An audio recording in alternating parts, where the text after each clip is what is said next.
Hey everyone, welcome to the channel. If we're new to each other, my name is Jamie and today we get to unbox this HomePod Mini. So if you're ready, let's get started.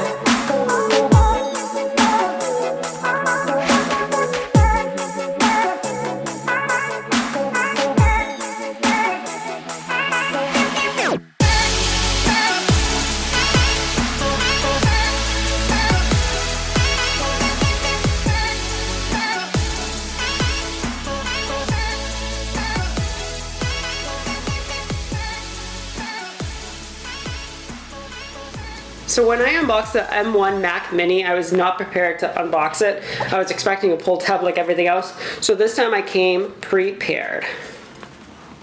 Opening this guy on up, there's no pull tab. Disclaimer there.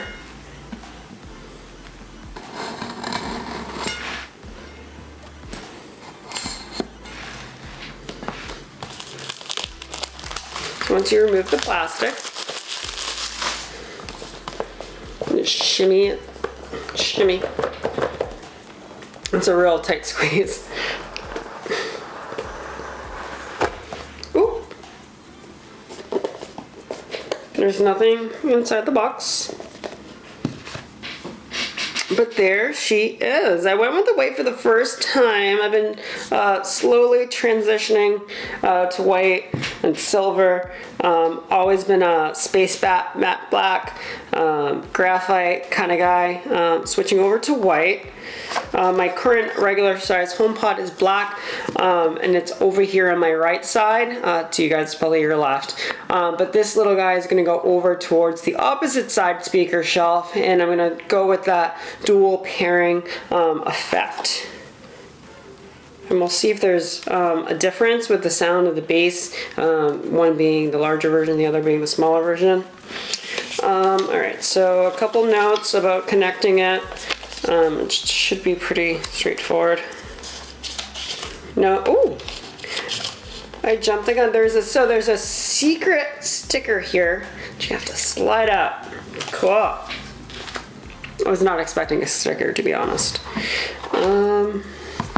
And a charging brick. That's also unexpected these days. So there we go.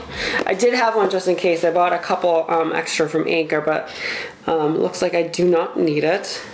Underneath there's a little pull tab. Oh, with a cute little apple. There it is. See it? Cute. And so it is USB-C to USB-C.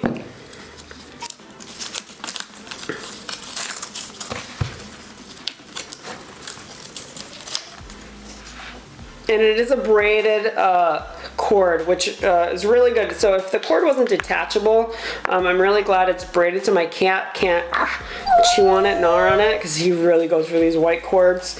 Back when the MacBooks had the MagSafe, and it wasn't just a detachable USB-C charger, oh my god, he went through so many cords, and then you have to buy the whole charging block, and it was just such a mess. So I'm really glad it's braided, so it'll protect from cat bites. Alright, cool. So let's get this guy set up.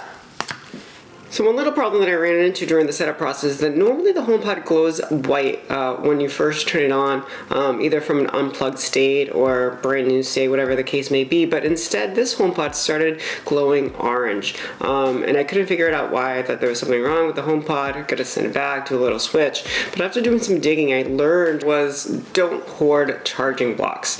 The charging block that came into the box, it was a 20-watt wall adapter.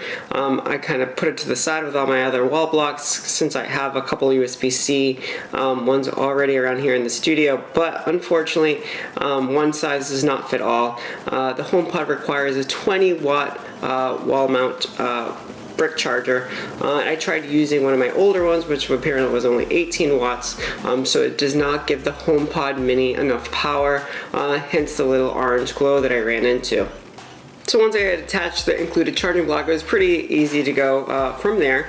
I got it set up, paired up, super easy to do so from your iPhone. You can do handoff, just bring your iPhone close to the HomePod and it just automatically picks up from where you left off with your actual phone, or you can do it manually through AirPlay and syncing it with the other HomePods or even Apple TVs that you have around your home. And I really do absolutely love the studio pairing. At first I thought, okay, one is not exactly working. I would only really hear music from one HomePod and not the other. But as soon as like the chorus or the verse would pick up, they would kind of like play off each other. So I was like looking over there, looking over here. So one is a mini version, one's the regular size. So I did have to play around with the adjusting of the volume because the full size HomePod definitely gives you a lot more bass than the little guy. So once you adjust that, it kind of really feels like studio sounding quality in your space. And absolutely another little nifty feature is that intercom. I do live on a 4-floor home, so we're in the city, so everything's really squished, but pretty tall.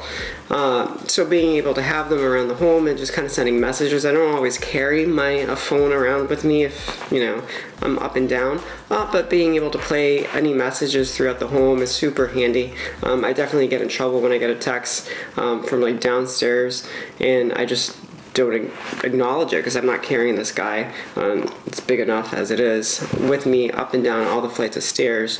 And then of course you can just ask Siri to send a message through intercom, or you can find it located in your home app. It's in the upper right hand corner. Just click, speak whatever message you'd like to say, and then it will be spoken to throughout your home. You could even select certain devices so that it's not fully broadcasted everywhere, or maybe just to a particular member of your home. And then lastly, the last thing that I wanted to try with this HomePod mini was I heard about this hack where if you use a power bank portable charger, you're able to make your HomePod mini a on-the-go speaker powered by a power bank, and I did give that a try, so we'll try it here together. And this is a pretty good portable charger. I love it, use it all the time. I'll leave the link to it down below. It's by Anchor, but unfortunately that is not the case. So, and it is a 10,000 watt charger, and you still get this little glowing orange thing. I don't know if it's picking up right on camera, but it does not provide enough power to power it on the go. Good thing is that this guy is small enough where you're able to just kind of put it in your bag, but you definitely want to include that 20 watt wall adapter if you do plan on taking it on the go if you're traveling or something like that. If you made it all the way up to this point, thank you so much for watching. Please consider hitting that like button down below, as well as maybe even subscribing to the channel. Feel free to follow me on social media. I'm going to go reinstall this guy back into the studio with the appropriate wall adapter. So until next time, guys, we'll see you.